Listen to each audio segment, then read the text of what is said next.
Hello everybody. Welcome back for another video.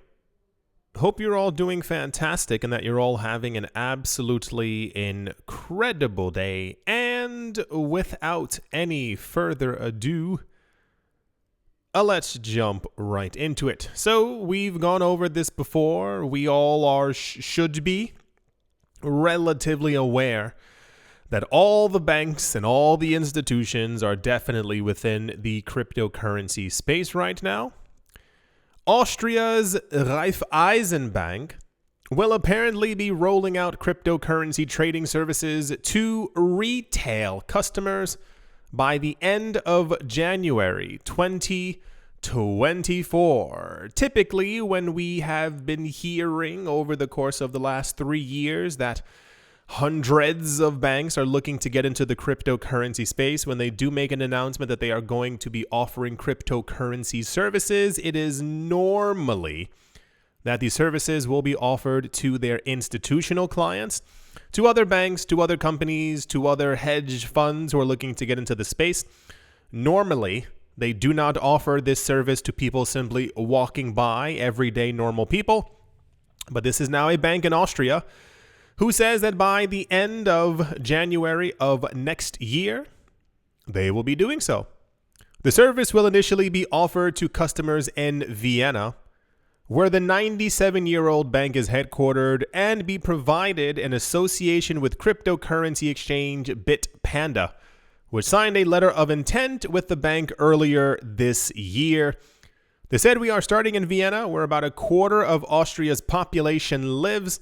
I've never been to Vienna myself, but I've only heard good things. Like, every single person I know who's gone there has said, like, it's one of the best places that they've ever been. This was said by Kurt Chadha, the bank's head of innovation, said in an interview.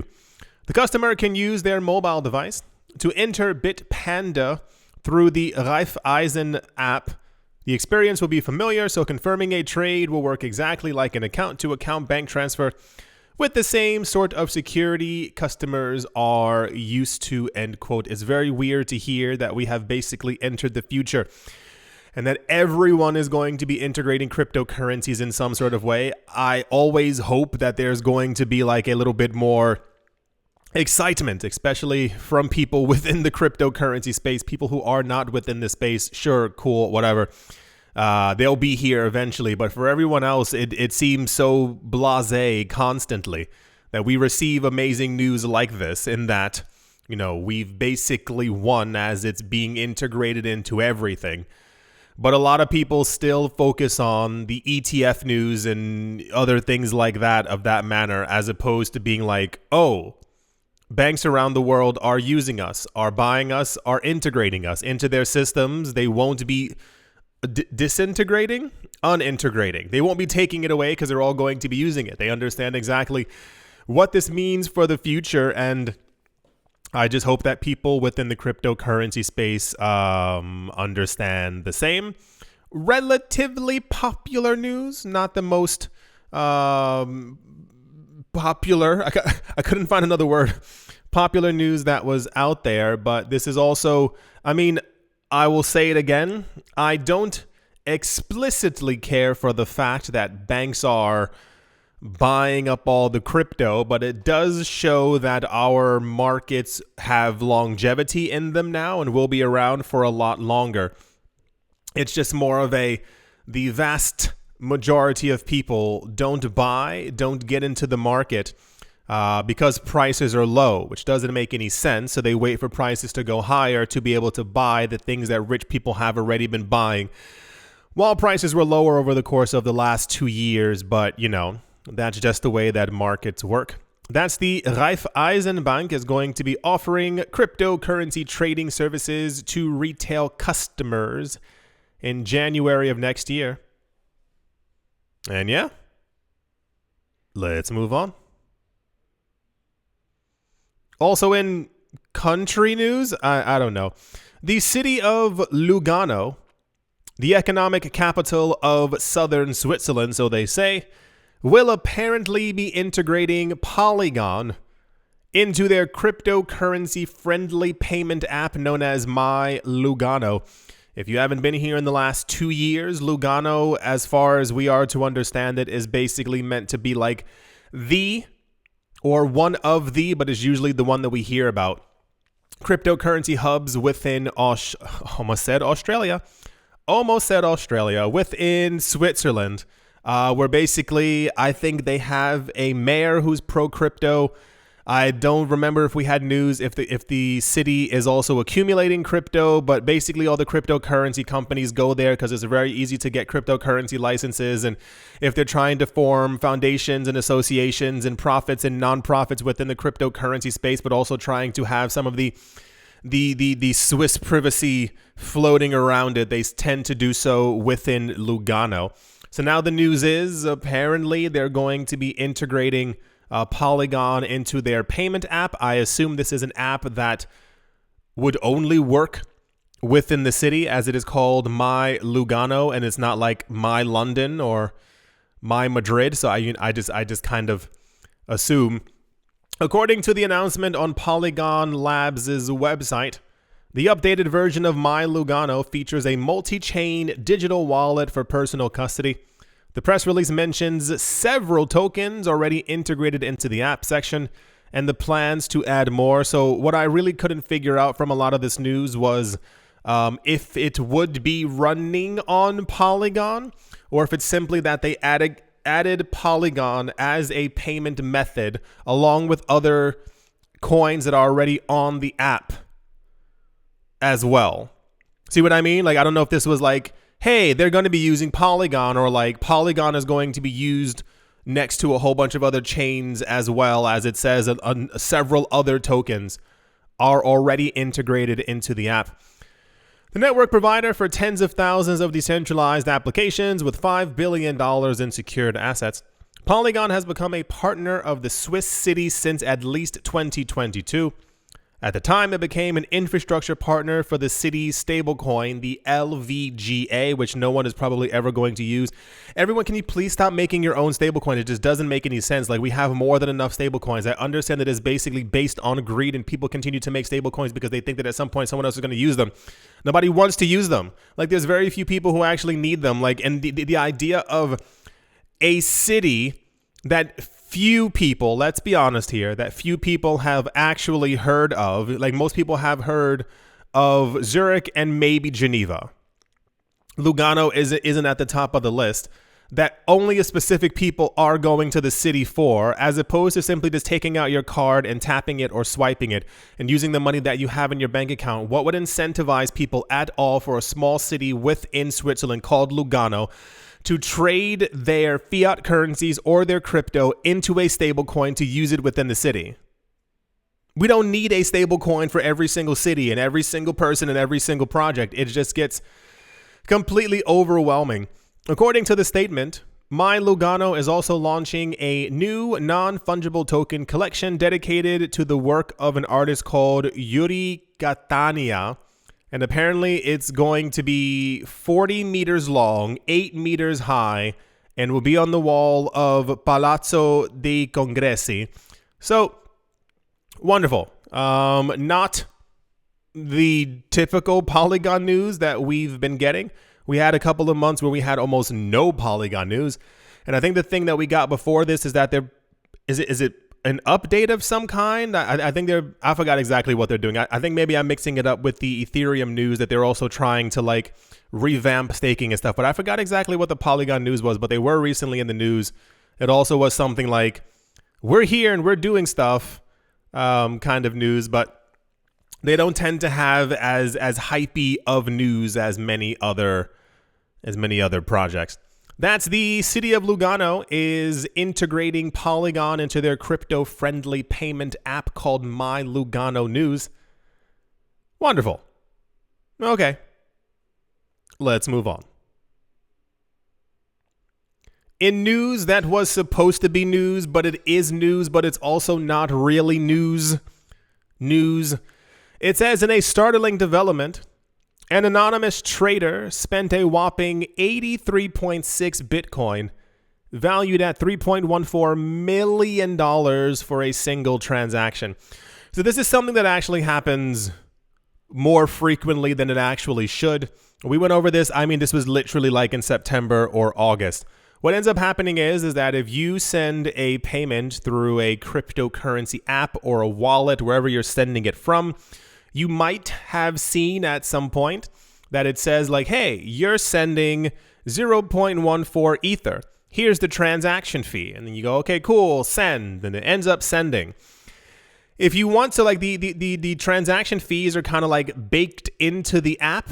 They fluctuate manually, automatically. There we go. Automatically, based off of what the network might actually need. Years and years ago, you had to put them in yourself, but those days are definitely over. So basically, if the network is demanding more money because there's so much activity happening, you will automatically see your transaction fee went up from 10 cents to 78 cents. The network is very busy. It requires this if you want your transaction to go to the front of the line. If you want to change that manually, you have to dig into the app, dig into the wallet to make sure that you are actually paying that much for a transaction fee. So years ago, a lot of this news used to be interesting or more crazy because the transaction fee was also like the input information was directly next to how much you were sending. So let's say you were trying to send 5 Ether. And then the transaction fee was, it would ask you how much do you want to send for a transaction fee. If you were hurried, in a rush, your first time doing it, maybe you didn't know what a lot of these words meant. You may also put the number 5 and not realize that you were putting a $10,000 transaction fee for it. But now that all that's done automatically, it's like, okay, cool, it should not happen. However, every 3 to 4 months, we get news like this. We get news that someone around the world ended up sending a huge amount of Bitcoin for a transaction fee, and everyone's supposed to act surprised when it's like, no, that person did that on purpose. For whatever reason, we don't know. It could be to be in the news. It could be to get in contact with the people, because what it usually ends up happening is that if the transaction fee is large like this, you want them to not reverse the transaction fee per se, but like the people, you find out exactly which mining company processed the transaction, and they can basically send it back to you, and then you send them kind of like the normal fee, you know, the 45 cents that it would have normally cost. But a lot of times when this news happens, it ends up being this like, whoa, someone did this for that, and it's like, it's not really that big of a deal because this person clearly meant to do it. There was not a single point on any wallet that they're using in the year 2023, even if they haven't updated it from 2022, 2020, 2019, 2018, that doesn't have an automatic transactional fee kind of thing. They entered 83.65. They paid that much in a transaction fee for a single transaction, especially if they were, I don't assume that they were also sending $3.14 million. So this, of course, made gigantic news because I think that people within the cryptocurrency space often want this to be significant news. They want it to be something like groundbreaking or shake up the space, and people can be like, oh my gosh, I can't believe that actually, no. This definitely happened on purpose. And the problem is that we're going to get news like this. I give it the end of February, maybe the beginning of March. It happens across multiple chains. We'll end up hearing that someone paid $14 million. It ends up going on CNBC. They'll ask the expert who they have at the time, is this normal? Does this always happen? They'll have to say no, and the exact same things that I was just telling you. And then they go, okay, we'll be right back after this commercial break, and then it ends up leaving the news. So cool. Someone spent a lot on a transaction fee because they wanted to get into the news. I'm pretty sure that money is going to be given back to them because that's what's happened the last like 19 times that this has happened before, but very popular news. I just assume maybe it's because of large numbers, or maybe a lot of the people who are writing these articles or people who are new to the space simply have never heard of this news before. That's the money news. And yeah, let's move on. Also this was also bound to happen at some point. A cryptocurrency analyst by the name of Ali Martinez, who apparently closely follows crypto, that's a weird sentence to write, has determined that the general trend among Ethereum whales is towards accumulation. Wow, oh my gosh, we got there. I can't believe that someone finally figured that out. They observed that the whales have been constantly accumulating ether for 9 consecutive days for the first time in 9 months. When you hear the numbers, they're going to be absolutely bananas. And it's definitely been more than 9 consecutive days. This has been happening for the course of over a year. However, the thing is that Bitcoin numberly is a lot larger than Ether. So we've seen Ethereum accumulation as well, but it doesn't tend to make it into the news. If someone has purchased $14 or $28 million worth of Ether, it doesn't sound as historically amazing as someone just purchased $145 million worth of Bitcoin. But the accumulation is definitely still happening. It says analyst Martinez emphasized that the intense accumulation of Ether by whales and the increasing buying pressure on altcoins could be a strong signal for a rise above the price of the largest altcoin. For those of you who do not know, we normally see if Bitcoin is rising, the rest of the market tends to also rise a bit as well. The other side of that is if Ether rises, the altcoins also can completely lose their minds and also rush up very high as well. So upon hearing that there's a lot of accumulation and we keep getting Bitcoin price shock news, we're probably also going to experience the exact same thing or something relatively close for Ethereum. And if Ethereum does really well with all these price predictions that we've been hearing as of late, altcoins will also then by default also do extremely well, as they are all also tied to Ethereum. It says, indeed, as network growth accelerates, data reveals that the whales control more than 30% of ETH compared to a year ago. They now hold 30% more from 12 months ago, according to data from the top whale level wallet addresses on the chain. Here's the tweet for it right here. It talks about the accumulation spree, and then it has like numbers and charts and colors and all these other things. Martinez's findings are based on data provided by on-chain data platform Sentiment. According to this, here are the numbers. Here's where it gets crazy. According to this, the top 200. There are 8 billion people on the planet. 200 wallets alone hold 48.2 million ETH, and that was in November of last year, and currently hold a total of 62.76 million, worth $132 billion. Last year, they had 48 million ETH. This year, they have 62 million ETH. 200 wallets. And we can usually assume, for those of you who don't know how, not that you wouldn't know, but it's more of a, if you have a substantial amount of Ether, you make sure that there is less risk in your holdings by putting your money in different places. That is to say, you would not have 1 million ETH on Coinbase. You would probably only, air quotes only, you would have 50,000 there, 50,000 on Kraken, 50,000 on Gemini, 50,000 on Binance. You would have a number of ledgers. You would have it, divvied up basically across multiple companies and institutions who are also doing custody as well. That is to say, the 200 different wallets that have that much Ether probably actually only belong to maybe 25, 30, or 40 people, and even that is a stretch. 200 wallets, 62 million Ether.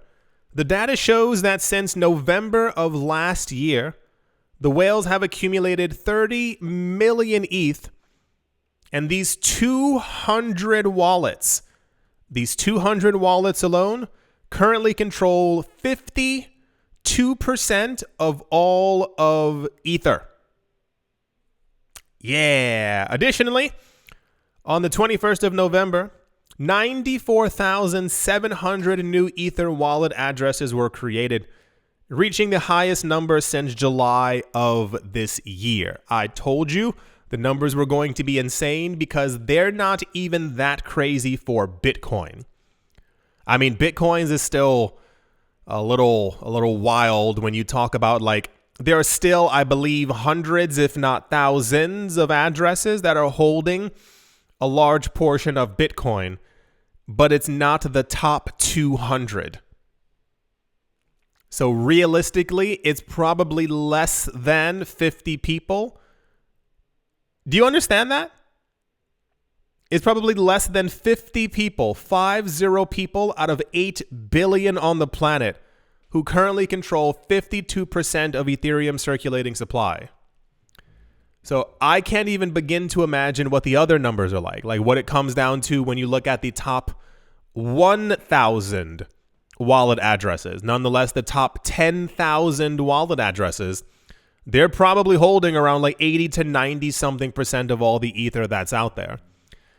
Yeah, the accumulation continues. I've been mentioning that for a very long time. I'm pretty sure all of you have heard it thousands and thousands of times, but I want you, as always, to be as informed as possible because the news is constantly there.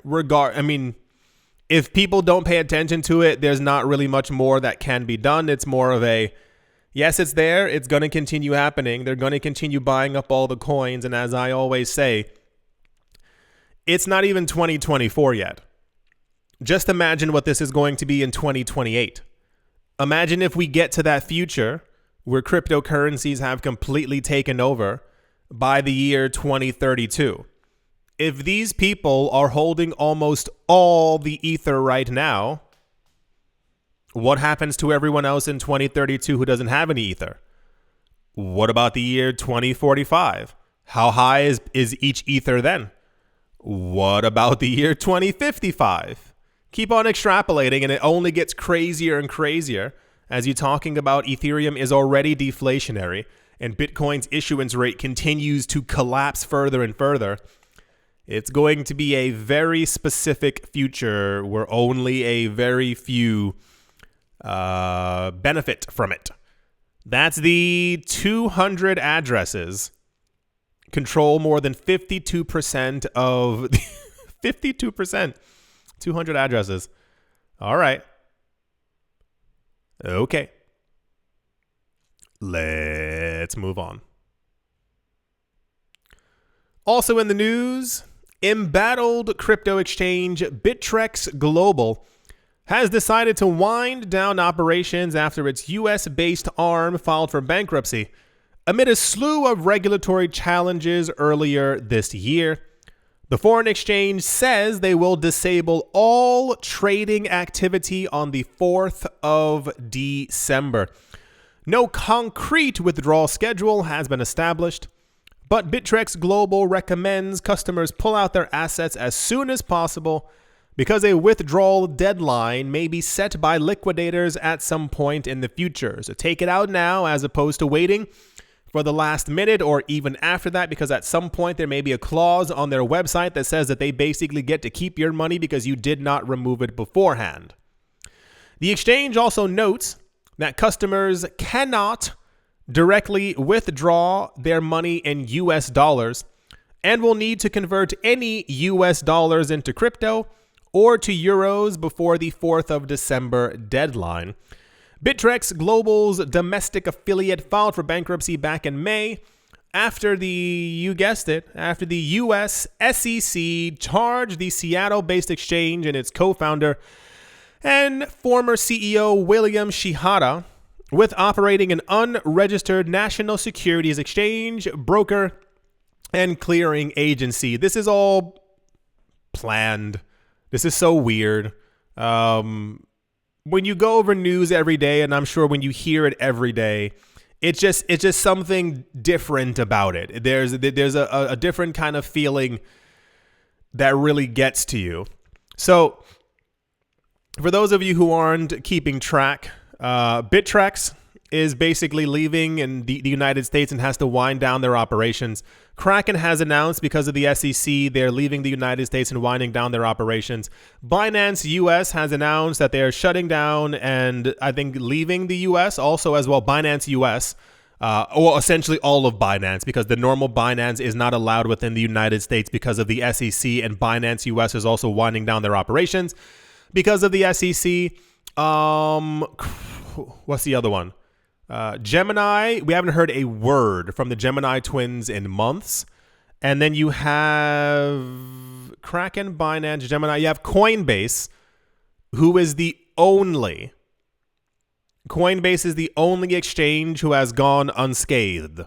We heard earlier this year that they apparently had a lawsuit or something against them from the US SEC. But even that has also disappeared from the news. So it makes me wonder exactly not how real it was, but how fluffed up it might have actually been.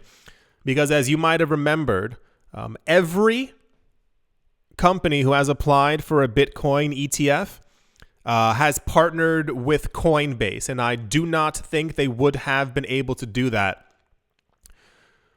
if Coinbase wasn't as in trouble as the other exchanges. This was a very calculated effort by the powers that be to make sure that they kick everyone else out of the United States market so that they can control the entirety of the market share.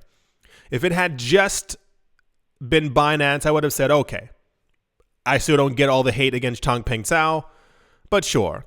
But every other exchange except for Coinbase this was definitely all stacked together by some larger institution or so. I mean, it's probably, of course, BlackRock, but I can't substantiate that, and it's more of a question mark in the air as of right now. But yeah, another crypto exchange has announced that they're leaving the United States. If you have money on it, take your money off. It is a very weird time to be in this market. I still expect that just before the halving happens, we are going to hear from Fidelity or from BlackRock that they're creating their own cryptocurrency exchange. It is going to happen. And if not that, it will be news about a subsidiary, another company that they own, who's launching it.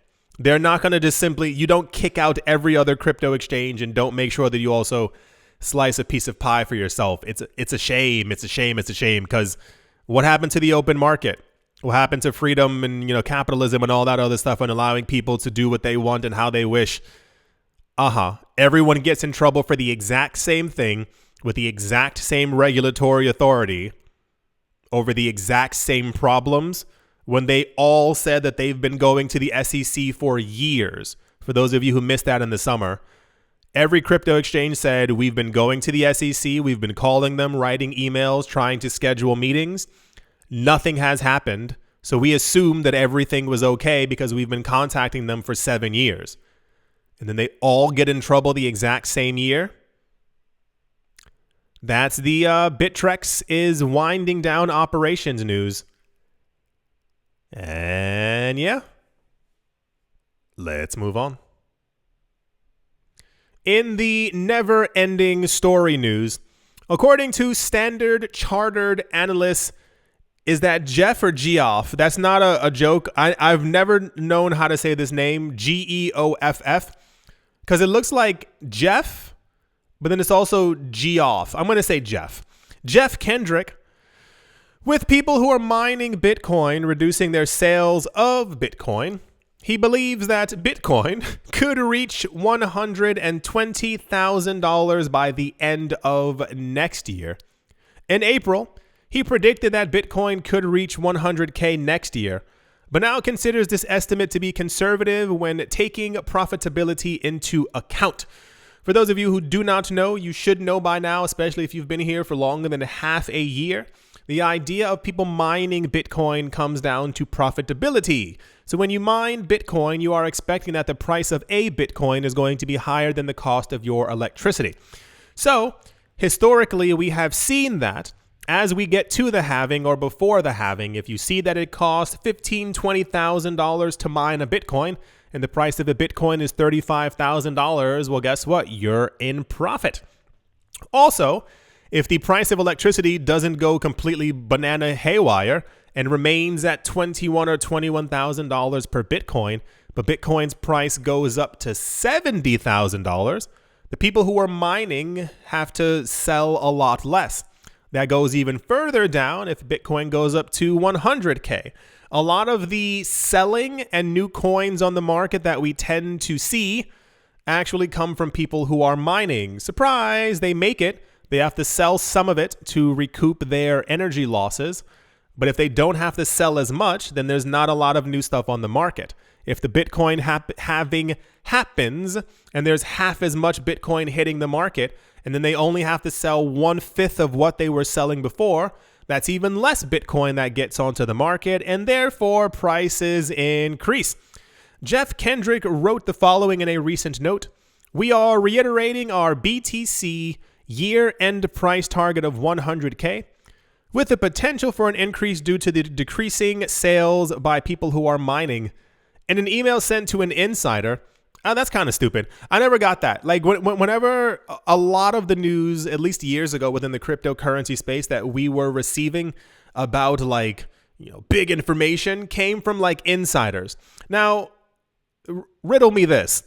If you are a gigantic company who's sending information to like your top investors, your top angel, whatever, and it's like 60 people, and someone leaks the information, you can probably be like, hey, we know it was one of you 60. Like, we're just going to stop giving you information. But there's always an insider in some sort of way who like takes a risk of losing some of their investment.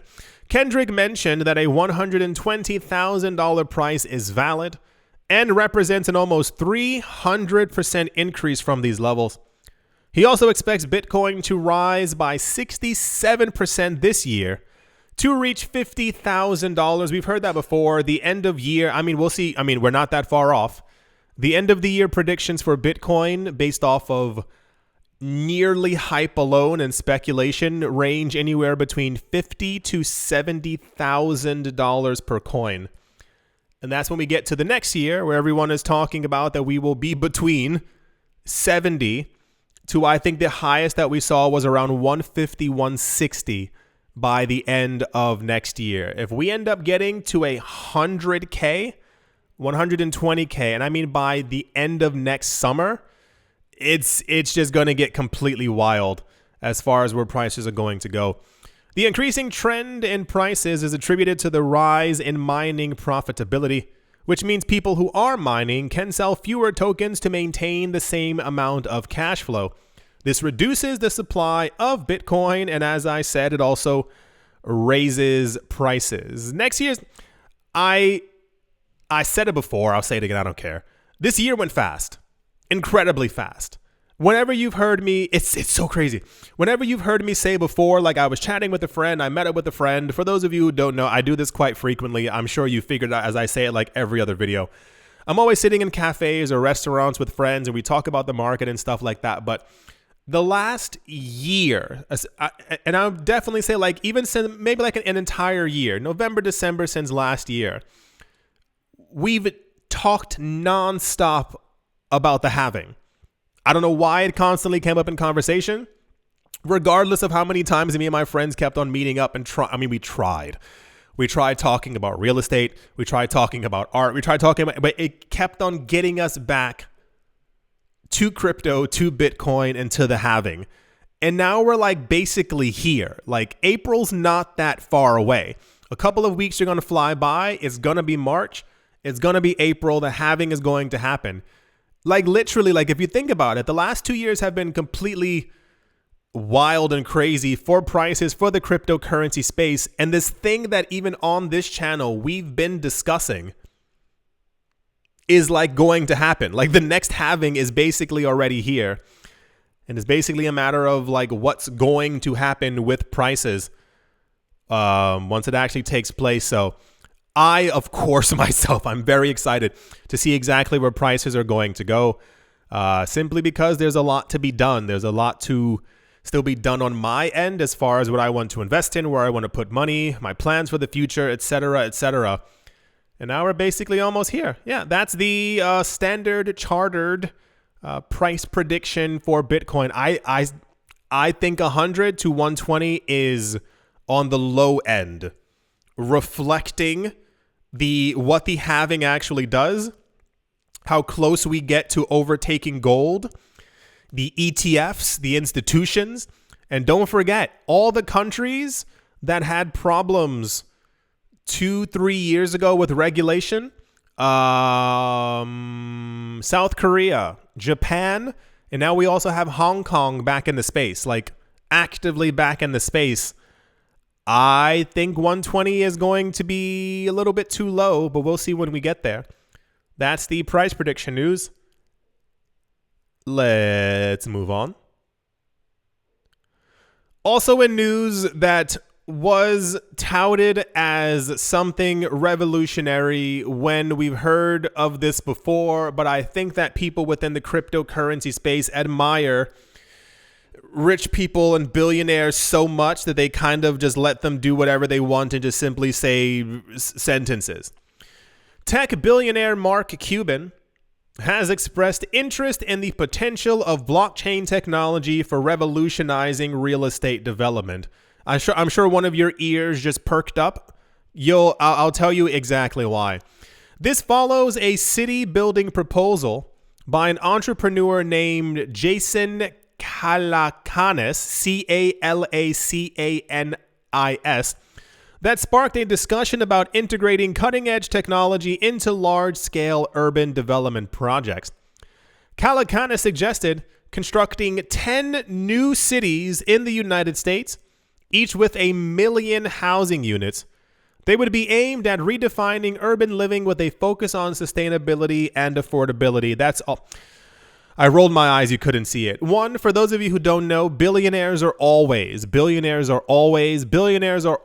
proposing to build new cities, and they never actually end up working out. The problem is that people usually don't want to move to these cities, or they're actually rushed, or they lose a lot of funding. People assume that because it's being spoken about by a billionaire, that they're going to be using their money and their money alone. What actually ends up happening is, for every single project, I'm sure many of you live in a city where you've seen construction on some buildings in the last couple of years, and you're like, why is that building not finished? It's because usually around 50 to 100 people pool their money together to actually get that project going. The problem is that a lot of billionaires and multimillionaires actually have their money in some form of debt, or they take out debt to be able to create these projects. And then what happens is that if debt levels go too high, or the interest rate goes too high, then they don't get their money and they can't continue doing it. And a lot of this money is also tied up in stocks and in real estate and in other things that they would then have to liquidate to also put into these other projects. So it never usually actually ends up happening. So it's very utopian to say, yeah, let's build 10 new cities. They would have been done already, but usually a lot of these projects never actually end up taking off. The idea of sustainability, cool. We can do that. We have the technology for it. But as far as affordability, that's also, not also something that's not going to happen. The cost of construction, the cost of equipment, the cost of wood, the cost of metals, everything has risen over the course of the last 3 years. As far as like affordability, they usually mean affordability relative to the other places that are currently. There's a video that I saw yesterday, and I'm going to try and remember to post it onto Twitter, because it completely blew my mind how much it costs for housing now and to like rent places around the world. And one of the things about affordability is that they mean affordability relative to other places that already exist. So I think from the thing I was watching yesterday, they were saying that the average cost of a studio apartment in New York City that's around 14 meters squared is like 150 square feet.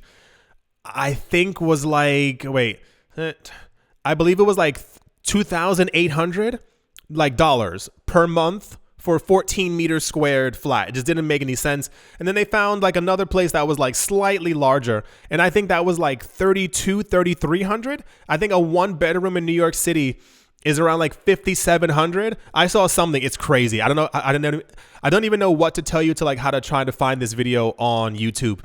It was this woman. She was showing a flat, and she was like, yeah, it's a 2-bedroom, 1-bathroom, just hit the market. I mean, the thing was no bigger. It was no bigger than like 55 meters squared, maybe 600 square feet, maybe. She was like, it just hit the market for 9,500. And I was like, what? Like, what are you talking about? That number doesn't even make sense in my mind for a 2-bedroom, 1-bathroom with no view, 9,500. So that's usually what they mean by affordability. You can check out the numbers from other cities around you and say, well, the average rent is like, 3,500. So if we offer this for 28, it's affordable compared to the other places. But that's also besides the point. I just thought you should know that kind of information, because a lot of times people continue to throw these words out there thinking that it sounds like cool and amazing and wonderful. And it's like, nope, they have ulterior motives. Cuban took the conversation a step further. He proposed leveraging blockchain technology, particularly focusing on its potential to automate and secure real estate transactions and project management. His proposal invoked the creation of a smart contract on a zero-knowledge Layer 2 blockchain platform, probably like Polygon. This contract would automatically check for the issuance on construction permits. When I said earlier, for those of you whose ears popped up and or perked up, this isn't something new. That is to say, we've had this idea since around 2016, 2017, the automation of being able to buy and check and sell and deal in real estate on an automatic basis. One of the main ideas was, at least back then, is that basically if you were trying to see a home, a house, you thought it was really cool, you wanted to go to take a look at it, but there was no estate agent to help you go look at it on that day, you basically would be able to like set up an appointment online. You would go to, you've seen Airbnbs, you've seen people walking up to like the Airbnb homes, they enter the number on one of those little like lock and keys, it unlocks, they take the keys out of it and they walk into the, into the apartment in question. The idea would basically be the same. You would be able to walk around the flat by yourself or the house and see exactly if you liked it or not. And then in a more futuristic tone or a world, if you liked it and you looked around it by yourself and said, I really like this and I want to take it off of the market, you'd be able to essentially in the future on your phone initiate a smart contract through Ethereum or some other blockchain and basically like put down an offer on the home at that point, which would then be seen by the owner on the other side of the world because it's instantaneous, blockchain, yada, yada, yada. He would say, okay, cool, I accept the offer. And then all the contracts would basically be able to be signed nearly instantaneously or maybe the same day, maybe the same week, because everything is happening digitally. You could be able to have a video chat with your lawyer, with the other person. That's kind of the generalized idea.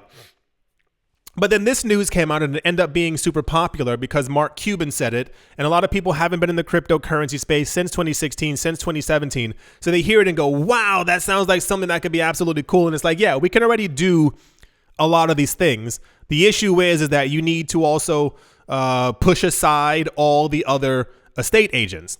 You would have to tell all these people that they no longer have any jobs because you are basically going to automate everything that they're already doing.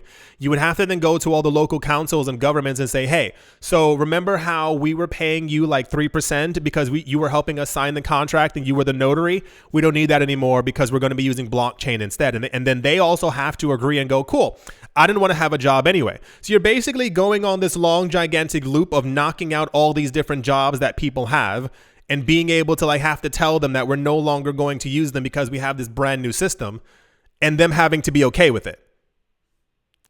A lot of what happens in these meetings and a lot of what happens in like all these things on TV and like when these 2 people or 3 people sit on the stage and they have all these discussions, it sounds so wonderful, but then you realize that what they're doing is actually basically proposing like the loss of like millions of jobs around the world, even just within their country, based off of some fever dream that they're having of an easier way for them to be able to make money and to like circumvent regulations that are currently actually in place. Because then you also have to wonder, what if someone sets up a what if someone sets up a contract on a blockchain that is around 18 pages long? For those of you who have never purchased property before, for those of you who have, you've sat in a room with your lawyer or with the person who showed you the flat and also with the person like the notary and yada yada, and you go and read over the contract. It's a relatively long contract and you have to read through all of it. But what happens if it's digital? What happens if you're like, I don't want to read 18 pages while you're standing inside of it, and you click OK? What if there's a clause inside of it that says like, hey, if you do this, we get to own your old house and we get to do X, Y, and Z, blah, blah, blah, blah, blah, blah, blah. A bit, dramatic, but you kind of understand exactly what I'm saying. But you've already clicked yes. There was no human to actually look it over for you. So there's all these issues that actually like appear when it comes to all of these things. And yeah, so he basically put forth this proposal and talking about all these magical, amazing, wonderful things. He said upon verification, it would issue and create an NFT that releases $250,000 in USDC when an oracle verifies that a housing unit is complete. So they're talking about building stuff, NFTizing it to basically that would be the new certificate, because every time that something gets created inside of a city, it has like a paper trail and or a digital trail somewhere that says that this is actually a property that is created and owned by this person at this time on this date. These are the things that are inside of it, and he's proposing that that simply becomes an NFT as opposed to having to go through the actual government. The smart contract would continuously monitor for new construction permits and generate a new NFT for each additional housing unit built. Additionally, Cuban suggested a multi-signature wallet to ensure security and mutual protection for both parties involved in the transaction. And then it goes to talk about the skepticism, which is basically like a portion of what I was telling you, but people are also saying that a lot of the stuff that he's proposing isn't actually even necessary. He's simply like saying stuff and throwing out words similar to when people were like, Web3, Web3, Web3, and everyone's like, Web3, and everyone was like, yeah, this is amazing, not realizing what it actually entails and how a large portion, if not all of Web3, all of Web3 is meant to be decentralized and basically in the hands of the many and not in the hands of the few. But all we've seen is that the Web3 space thus far has mainly been in the hands of the very, very, very, very, very, very, very few.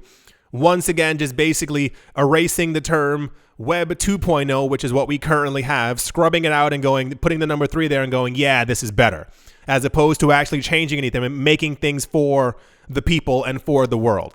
Anyway, very big news. This had nothing to also do with crypto. This became super popular because it was Mark Cuban, and people like to hear from billionaires, and they think that they have these innovative, crazy, imaginative, wonderful things for the future and how they're going to change everything. But once again, if you look into a large portion of what these people actually do, they simply acquire companies that other people have already created. So what ends up happening is they end up getting richer and richer, and the people go, wow, he's really smart. No, he had people evaluate the actual value of these 14 companies that he's bought over the course of the last 20 years. And of course, a lot of them actually failed, but the ones that did well, did really well. So he made extra money. But then you put forth a proposal to build new cities and new countries and new this and new ecosystems. There's been a lot. There's been a lot of people within the cryptocurrency space over the course of the last couple of years who have been proposing making their own countries and cities and states and all these other things, and they've flopped. Flop, because these people usually have no idea what they're doing. They simply put forth a proposal to sound cool and sound amazing and sound awesome. I have tons of money. Look at what I could do. And then you realize when you look into their finances, a huge portion of their wealth is tied into their stock, which if they sold off would collapse the price of the stock. It's tied up in real estate, which if they sold would have to take a long time to be able to liquidate, and other investors would be able to get in. A lot of their money isn't liquid. Like, it's all these different things. It's the illusion. It's the illusion of being a billionaire and being powerful. But a lot of these people, a lot of their money revolves around debt, the issuance of debt. They don't have their money all liquid. Yeah. Always do your own research. It's very important. I have noticed recently that upon my own research recently of a number of individuals within the billionaire category, they've done extremely well in making sure to hide information about themselves in a number of different ways to make you believe certain things about them. The world is a very fascinating place. It's had nothing to do with crypto. It had more to do with the term blockchain, Mark Cuban, and maybe using Circle for the actual transaction, which then only lets me know that Mark Cuban is probably working with Coinbase and or Circle as well, because why would you say that exact stablecoin? It would have been the exact same way had he said the word Tether. Anyway, I think that's going to do it for this video. I do sincerely hope that you have all enjoyed. I do hope that you all are having a great day, morning, afternoon, evening, wherever you are, wherever the heck you might be. I do hope it is absolutely fantastic. Thank you all once again for watching, listening, liking, commenting, and or supporting. And I will most certainly be talking to you all soon. See you.